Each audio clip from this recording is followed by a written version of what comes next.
नमस्कार दोस्तों, आप सभी का एक बार फिर से आपके अपने परिवार रेल न्यूज़ पर बहुत बहुत स्वागत है। इस वीडियो में हम बात करेंगे केंद्रीय कर्मचारी और रेलवे कर्मचारी या भारत सरकार के किसी अन्य उपक्रम के कर्मचारियों के लिए जो योजना है CGGIS 1980 के प्रीमियम टाइप ऑफ फंड्स और मैच्योरिटी और डेथ बेनिफिट्स के बारे में। उससे पहले दोस्तों आपको एक बात मैं बताना चाहूँगा, अगर आप हमारे चैनल पर पहली बार आ रहे हैं, विजिट कर रहे हैं, तो चैनल को सब्सक्राइब करना ना भूलें। साथ ही दोस्तों बेल आइकन भी प्रेस कर दें और वीडियो पसंद आए तो लाइक ज़रूर कर दें।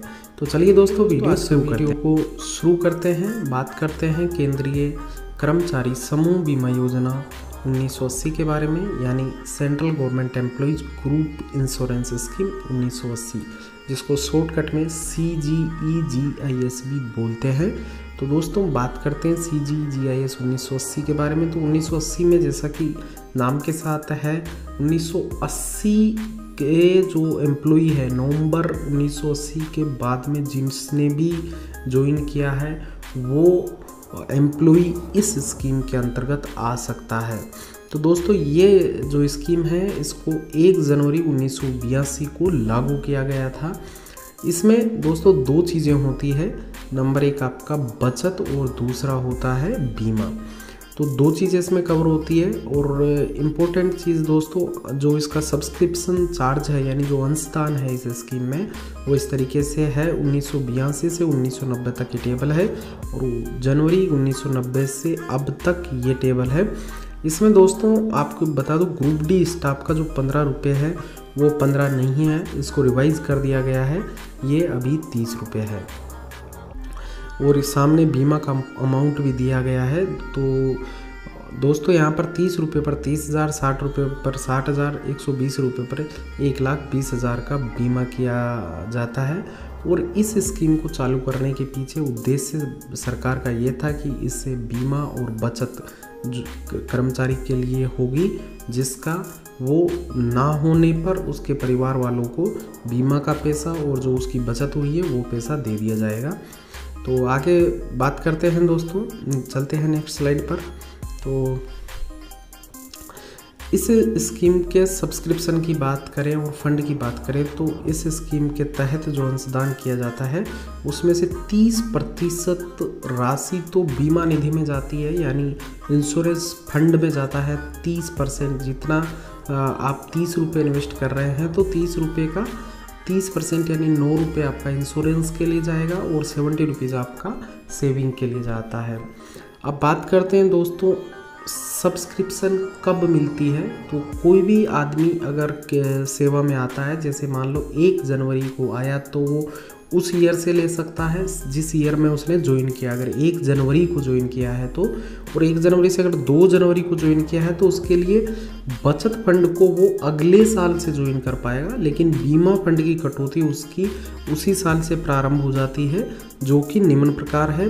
यहाँ पर 10 रुपये ये रिवाइज हो गया है, ये पुराना वाला रेट है। एक्चुअली मैं गलती हो गया, यहाँ पर मैं पुराना वाला जो रिकवरी रेट था वो दिया हूँ, बट इस रेट से उनका रिकवर होना स्टार्ट होता है और इसकी फुल सब्सक्रिप्शन उसको अगले साल 1 जनवरी को मिलती है। और प्रमोशन के केस में भी दोस्तों सेम प्रोसीजर होता है। मान लीजिए कोई कर्मचारी ग्रुप सी या ग्रुप डी से ग्रुप बी में जाता है, तो अगर वो 1 जनवरी को गया तो उसी साल, और अगर 1 जनवरी के बाद में उसका प्रमोशन हुआ है तो अगले साल से नए उसका बेनिफिट वो ले पाएगा, नए जो अमाउंट है जो नया कटना है उसका। आगे बात करते हैं दोस्तों CGGIS की जो राशि होती है उसका भुगतान कैसे किया जाता है। तो सेवानिवृत्त होने पर होता है, एक तो जिसको मैच्योरिटी बेनिफिट मैं बोल सकता हूँ। तो सेवानिवृत्त होने पर कर्मचारी जीवित रहेगा तो कर्मचारी को दिया जाएगा, और अगर सेवा के दौरान कर्मचारी की मृत्यु हो जाती है तो कर्मचारी के द्वारा नॉमिनेटेड जो व्यक्ति का जिसका उसने नॉमिनेशन किया हुआ है उस व्यक्ति को दी जाएगी। नॉमिनेशन किसका किया जा सकता है, कर सकता है, कौन कौन एलिजिबल है। तो नॉमिनेशन के लिए परिवार को निम्न प्रकार से परिभाषित किया, जिसमें पत्नी और बच्चे हो सकते हैं, विधवा पुत्रवधू और उसके बच्चे हो सकते हैं, माता पिता हो सकते हैं, और दादा दादी हो सकते हैं अगर माता पिता नहीं है। भाई अगर अवयस्क है तो भाई भी इसमें शामिल है, और बहन अगर अविवाहित है तो भाई और बहन दोनों की कंडीशन है। अवयस्क भाई हो सकता है, अविवाहित बहन हो सकती है। नॉमिनेशन के जो इम्पोर्टेंट पॉइंट है वो आप ध्यान से समझ लीजिए। अगर किसी कर्मचारी ने CGGIS के लिए किसी भी व्यक्ति को नॉमिनेटेड नहीं किया है, नॉमिनेशन नहीं किया हुआ है, तो GPF CPF के लिए जिस व्यक्ति का नॉमिनेशन कर्मचारी ने कर रखा है, इस स्कीम का पैसा भी उसी व्यक्ति को दिया जाएगा जब नॉमिनेशन ना हो। दूसरी इम्पोर्टेंट बात, एक से अधिक व्यक्ति को नॉमिनेटेड किया जा सकता है। परिवार की परिभाषा के बाहर अगर किसी व्यक्ति को कर्मचारी नॉमिनेट करता है तो उसको ये राशि नहीं मिलेगी, उस नॉमिनेशन को अवैध माना जाएगा। अगर नॉमिनेशन किया ही नहीं है और कर्मचारी की मृत्यु हो जाती है, उस केस में परिवार के सदस्यों को नियर बाय सबसे पहले ऑप्शन आएगा विधवा को, उसके बच्चों को, माता पिता को, जो भी परिवार में शामिल है उनको, किसी को भी जो भी अवेलेबल है उसको दिया जा सकता है। और परिवार नहीं है उस केस में उसका जो उत्तराधिकारी का जो प्रमाण पत्र रहेगा उसके आधार पर इसका भुगतान किया जाएगा। अब बात करते हैं दोस्तों एक इम्पोर्टेंट चीज़ की, जिसको आपको ठीक से समझना है। अच्छी तरीके से मैं आप इसको एक्सप्लेन करने की कोशिश करूँगा और आपको ढंग से इस पॉइंट को समझना है। CGGIS के जो रिटर्न है वो कैसे होते हैं दोस्तों। बीमा का तो फिक्स अमाउंट है जिसका मैंने यहाँ पर जिक्र किया है। ये जो बीमा की राशि दी गई है सामने, 30 के लिए 30,000, 60 के लिए 60,000, 120 रुपये के लिए 1,20,000, ये राशि तो फिक्स है। बीमा की राशि केवल मृत्यु होने के केस पर दी जाएगी। सेवानिवृत्ति के केस पर बीमा राशि का बेनिफिट नहीं मिलता है। और अगर मृत्यु के केस में जो सेविंग का फंड है, जो बचत निधि है, वो भी उसके नॉमिनेटेड व्यक्ति को दी जाती है। तो कैलकुलेशन की बात करें तो बचत निधि का कैलकुलेशन किस तरीके से होता है। एक यहाँ पर दो प्रकार की टेबल डिपार्टमेंट ऑफ एक्सपेंडिचर की तरफ से हर क्वार्टरली इश्यू की जाती है, जिसको आप डिपार्टमेंटली ऑफ एक्सपेंडिचर डिपार्टमेंट की वेबसाइट से जा कर के डाउनलोड करके देख सकते हैं।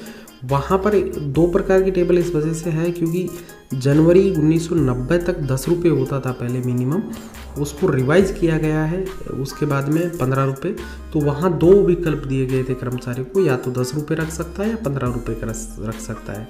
तो जिनके लिए 10 रुपये कटौती रखी है उनकी राशि अलग होती है, और जिन्होंने कटौती की राशि को 15 रुपये किया है उनकी राशि अलग होती है। उस टेबल के आधार पर गणना की जाती है। यहाँ पर फॉर्मूला है सेवानिवृत्ति या मृत्यु के माह की राशि, जो टेबल में दी गई है वो टेबल में अभी आपको दिखाऊंगा।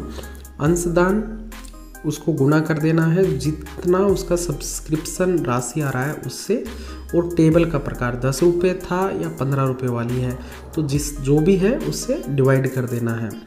और मृत्यु होगी तो उसमें बीमा राशि भी ऐड होगी, और सेवानिवृत्ति पर केवल सेविंग फंड आएगा। तो कैलकुलेशन करके देखते हैं। तो दोस्तों मान लीजिए एक व्यक्ति फरवरी में रिटायर होता है, सपोज फरवरी 2021 में ही कोई व्यक्ति रिटायर हुआ है, तो उसको कितना राशि मिलने वाला है चलिए देखते हैं। तो दोस्तों ये डिपार्टमेंट ऑफ एक्सपेंडिचर की तरफ से इशू की जाती है एवरी क्वार्टरली इशू। फरवरी 2021 में ये टेबल जारी की गई है। तो यहाँ पर 2 टेबल यहाँ पर आपको देख पा रहे हैं। कंट्रीब्यूशन 10 रुपये पर मंथ और 15 रुपये पर मंथ, 1/1/1990 के बाद में। तो ये जो है 10 रुपये और उसके बाद भी 10 रुपये की टेबल है। ये 10 रुपये 1990 तक और उसके बाद में 15 रुपये सब्सक्रिप्शन ली है। अब मान लीजिए अभी 21 में रिटायर हुआ है कोई कर्मचारी, 91 में ज्वाइन किया है। आप ठीक से देखिए फरवरी में 91 में देखिए यहाँ पर फरवरी में 91 का अमाउंट है 19,178 रुपीज़। थोड़ा आवाज़ में दोस्तों प्रॉब्लम हो सकता है। तो फरवरी माह का हमारा अमाउंट आ रहा था दोस्तों 19,000। ये 15 रुपये की टेबल में मैं ले रहा हूँ, 19,800 कुछ था, 800 ले राउंड फिगर में मैं।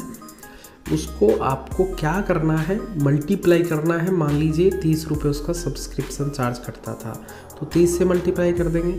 अब वो टेबल कौन सी थी, 15 रुपये वाली सब्सक्रिप्शन वाली थी, तो उसका सेविंग फंड इसको 2 टाइम यानी 39,600 इसका जो सेविंग फंड है वो हो जाएगा। इसी तरीके से दोस्तों अगर कर्मचारी की मृत्यु होती है इस डेट को, तो उसमें इसके बाद में उसका जो इंश्योरेंस अमाउंट 30,000 रुपये था वो भी कर्मचारी की जो नॉमिनेटेड व्यक्ति रहेगा या जो भी नॉमिनेशन की परिभाषा में आएगा उसको ये राशि भुगतान की जाएगी। आशा करता हूँ दोस्तों आज का जो ये वीडियो है हमारा आपको पसंद आया होगा। अगर आपको कैलकुलेशंस में या कहीं पर कोई भी डाउट है तो आप कमेंट करके हमसे ज़रूर पूछिए, हम उसको रिप्लाई करने का प्रयास करेंगे। जल्द से जल्द आपको उसका जो आंसर है वो देने का प्रयास करेंगे। इसके साथ ही आज के वीडियो में विदा लेते हैं। धन्यवाद दोस्तों, मिलते हैं जल्दी नेक्स्ट वीडियो में।